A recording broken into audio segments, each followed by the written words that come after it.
aujourd'hui… À toi l'honneur, Antonio. Moi, j'ai commencé la semaine. Toi, tu l'as dit, toi, la semaine passée. Écoute, Oh non, mais j'ai dit la semaine passée, donc je te laisse la parole. Écoute, aujourd'hui, le Portugal est confiné, fermé. Je pense qu'on va aller jusque fin mars, début avril. Et puis, tu vas avoir toute une mécanique de relance. Maintenant, les opportunités de business, c'est évidemment tout ce qui est lié, ou tout ce qui va être lié, pour moi en tout cas en ce qui me concerne, tout ce qui est lié à la reprise du tourisme. Et il y a deux choses. La reprise du tourisme va recréer une dynamique des personnes dans les rues, parce que c'est ce qui manque quand même ici au Portugal, c'est relancer l'activité des personnes dans les rues. Il ne faut pas oublier qu'au Portugal, le dimanche, par exemple, tout est ouvert. Les magasins ferment à minuit ou à 22h. Donc, imaginez être confiné, Lisbonne, enfin, c'est ville déserte, quoi. Donc, toute cette dynamique de reconsommation va reprendre. Enfin, les Portugais vont sortir avec une envie de consommer, ça c'est sûr. Maintenant, il y a pas mal de choses que la pandémie a apporté. Par exemple, j'accompagne une entreprise dans le secteur de l'immobilier qui fait de la visite virtuelle.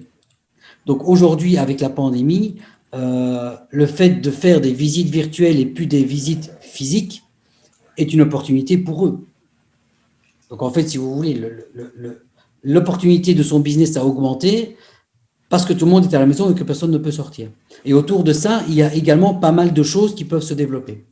Donc, dans ma vision, jusque fin d'année 2021, ça va d'abord être la gestion de la sortie de la crise, du confinement. Il ne faut pas oublier qu'au Portugal, malgré toutes les aides qui ont été promises aux entreprises, très peu en ont reçu. Donc, il y a beaucoup d'entreprises qui sont en souffrance de trésorerie.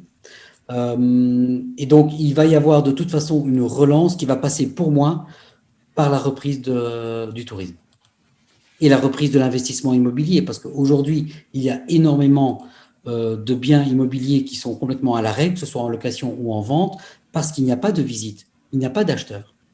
Et alors, ça c'est peut-être un côté un peu négatif ou pessimiste que je vais vous donner, mais qui peut être la réalité, c'est qu'aujourd'hui, l'État a permis aux banques de suspendre le remboursement des mensualités de crédit.